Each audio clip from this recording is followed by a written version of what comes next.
So what I'd like to do now is take a look at the contents of the Planechase set. The other day I was out and about, and when I picked up my Deck Builders Toolkit, I noticed that they had a box in the store of Zombie Empire, Planechase Zombie Empire, which was, they got it on offer for $10.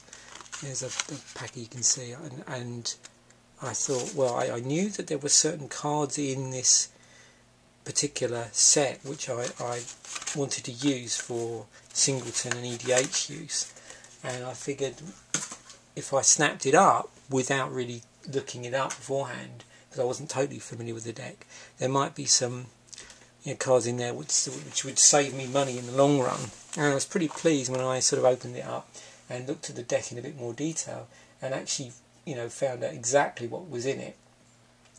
I knew there was a land in there that I was sort of after, but I knew there was a couple of other cards, like there's 2 Dark Rituals in there, which although they haven't got really expensive, the price of those has gone up because they're very popular black instant.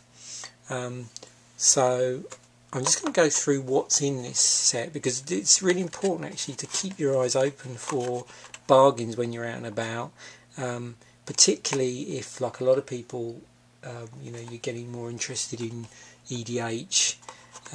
There's quite a lot of sets out there which have some really useful cards in them, and it's definitely worth snapping them up rather than paying for like single card prices online. So you get in this set, you get a cardboard deck box. Again, it's not big enough to actually have the cards once you put card protectors on them.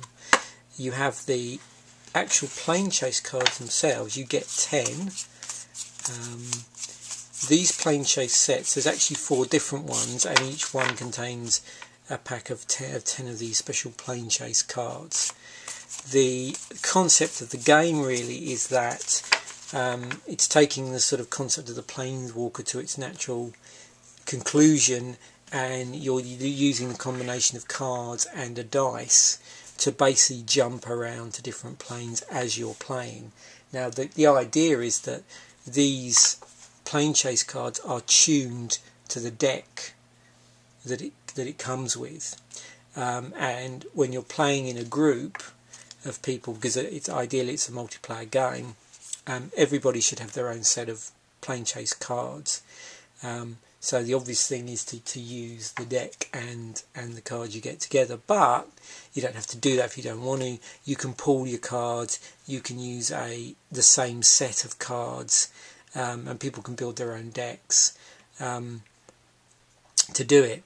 I'm not going to go into too much detail about the game itself, but basically what happens is, as you're playing your game, and however you've chosen to integrate your Planechase cards into whatever format you're playing, you use the dice to dictate what to do. It has 2 symbols on the dice. One is the Planechase symbol, and the other is the actual chaos. It's supposed to be a chaos symbol, and then the rest are blank. And based on what you roll, it dictates how you use the cards or whether cards change. And as you move around the table, people can elect to roll the dice, not roll the dice, and that will affect, as they put their own cards down, it takes your cards out of play and their cards go into play, but they may choose to keep the current playing card in play if they think it benefits themselves.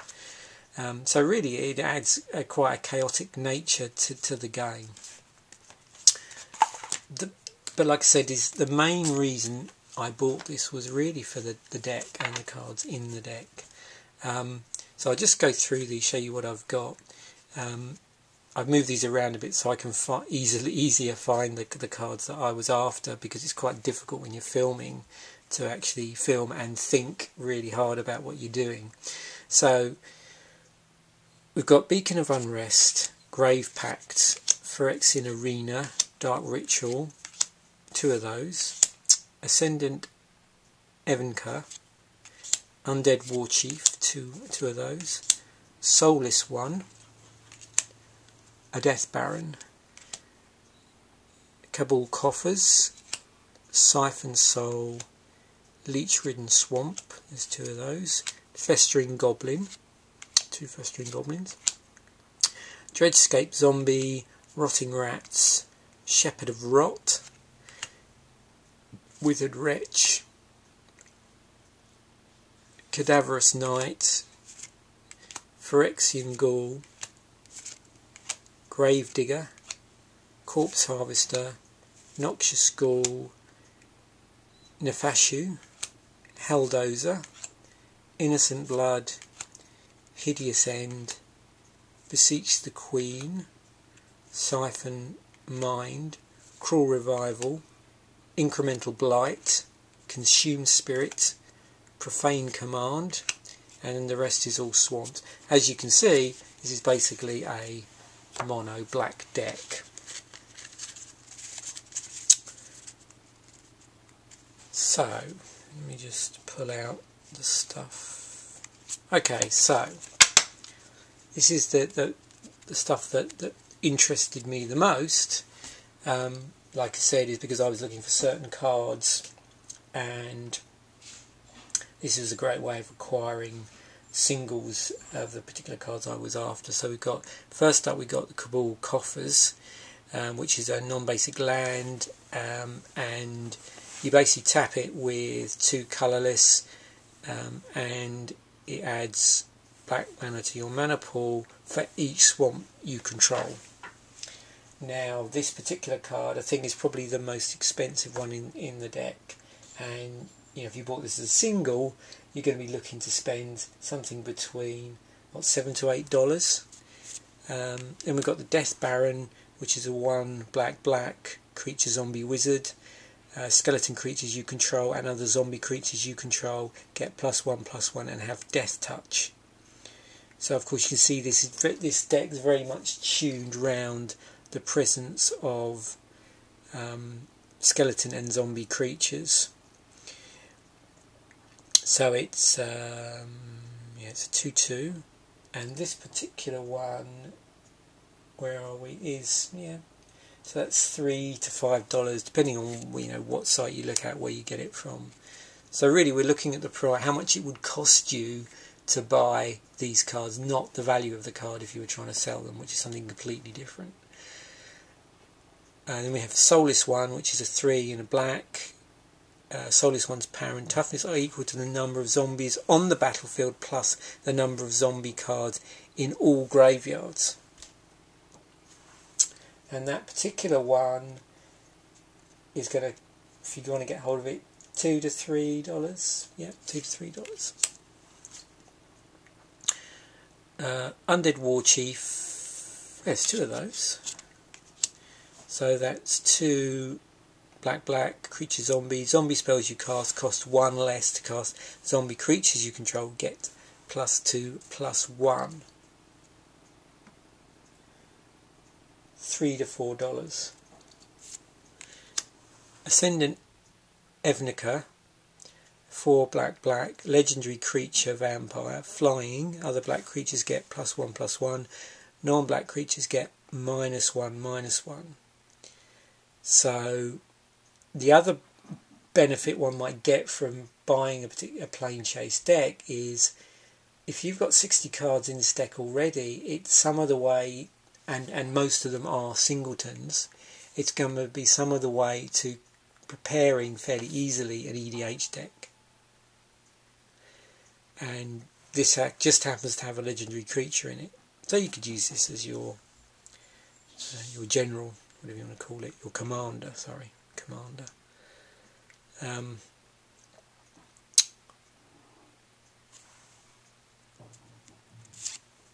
And then we come on to the Dark Rituals, very useful card, great for mana fixing. It's one as black, and it adds 3 black to your mana pool. It's an instant, well, the best black, if not the best mana fixing card you can get hold of, which is a reasonable price.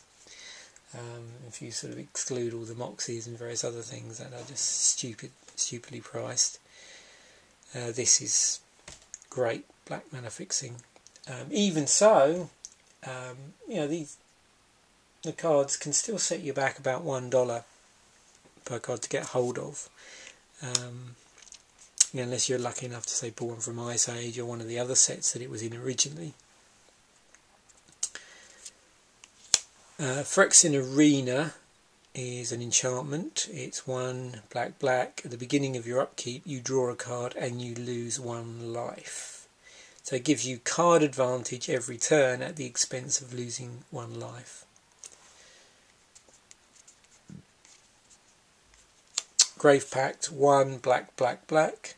Enchantment. Whenever a creature you control is put into a graveyard from the battlefield, each other player sacrifices a creature. And Grave Pact is, yeah, that's around what, $5 to $6 if you were getting Phyrexian Arena. I don't think I mentioned the price of that one. That's, yeah, 3 to 4, I think. So yeah, definitely the lesson is here: keep your eyes open for, you know, odd sets here and there that come up. I would say that's true of a lot of stuff. It's, for instance, there's, I think in Zendikar, the intro deck for zombies, the zombie intro deck. I can't remember the name of it. That the price of that has gone up if you can still get hold of those. So that's another one that's definitely worth keeping your eyes open for if you see them somewhere where maybe the shop stocking it doesn't realise the price. So you might see it at a Walmart or somewhere like that, where they're just selling it at just above the recommended retail price. So it's just important to keep your eyes open. Just going back to the cards, actual Planechase cards, we might as well take a look at them because there's some wonderful artwork on this, and it's very interesting when you look at the actual mechanisms involved here, and you can see how they mesh with the actual cards you get with the deck.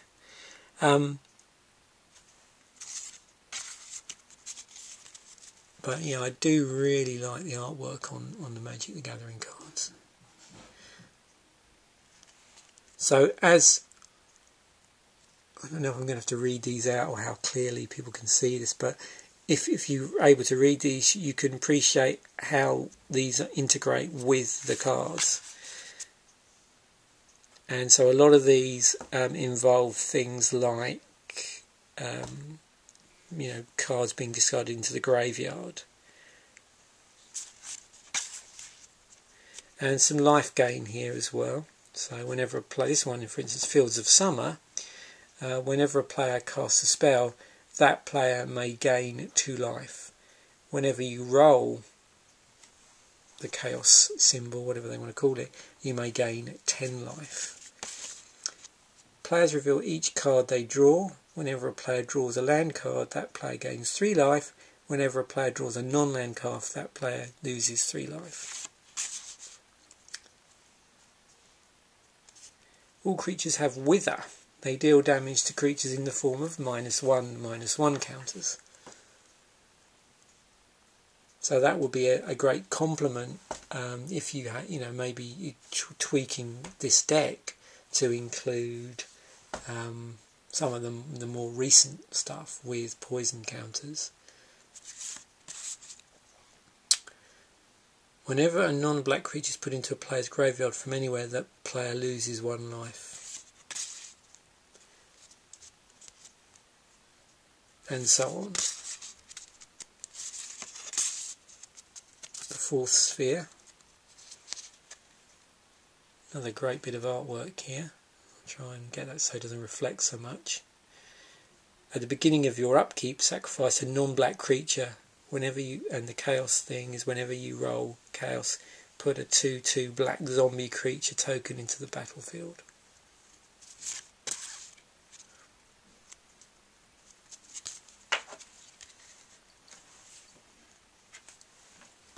So that's really wraps it up for the Planechase unboxing.